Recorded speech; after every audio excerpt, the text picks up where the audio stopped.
For TraderInsight.com, one more time from Miami Beach, Florida, I'm Adrian Manns.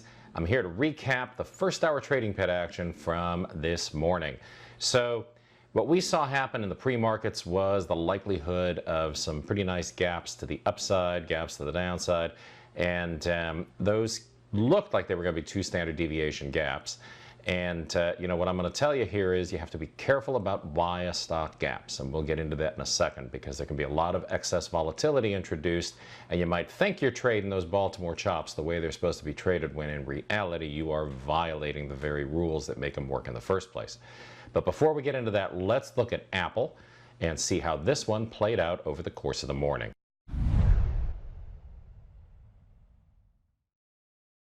So here you see what we were looking at in the pre-market on this thing.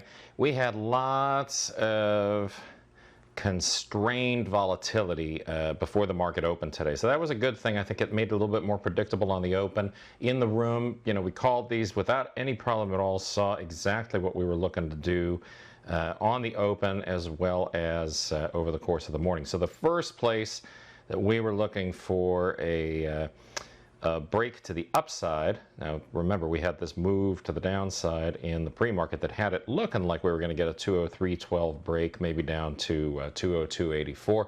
I don't like to take them right at the opening bell right now, a little bit too much volatility, but what we did do instead was look for a violation of this line right here, this 203.77 line to the upside. First target that we had on that, not all the way up at the top of the range there, but at 204.12. So that was a nice move right out of the gate. Gave it time to settle in, came up, bounced into our go line, and we were off to the races. Then we had this top form here, and when that second bar went up and tested that top, we had every reason in the world to take the short. And in this case, the short from 204.37, I believe it's 39 is the line that's marked, but 37 was the level I called in the room. That was because of this volume by price right there. That gave us a move back down to 204.12, and then if you recall, I said let's use some trailing stops on this one, see if we can get a bounce. It did take us back out at 204.12, and then we had a bounce back above and another entry, and this one took us down to our target at 203.77. Looked to play the bounce to the upside. Boy, that one turned out just perfectly and got us in at 203.55 on a bounce off of this line right here. And then our target on that one, of course, back up at that pivot again at 204.12. So some of these trades made 50 or 60 cents. Some of these trades were smaller gains.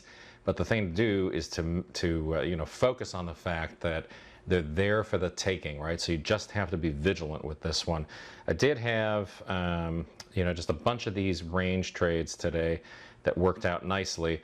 And then we had one shot that I thought we were going to see a breakdown below this 203.39 level and maybe go down to 203.12. That was our only loser on the session, so that made for some good trading in Apple this morning. We had all wrapped up 8 trades, 7 of them profitable, 1 of them went for a 20-cent loss, but this was a textbook kind of a morning for the volatility band trades.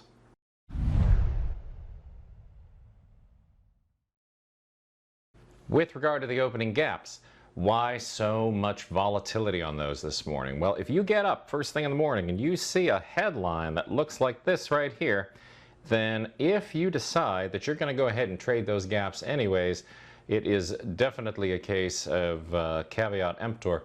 It's not going to be an easy ride with those stocks. As a matter of fact, what you're doing is violating the rules of that Baltimore chop setup. Remember, we don't want to do those trades on news that's going to make a difference in the fundamental picture for a company. And if you don't think that that's going to make a difference in the picture that the market has of what's going to happen with these drug stocks, then you probably shouldn't really be trading in the first place.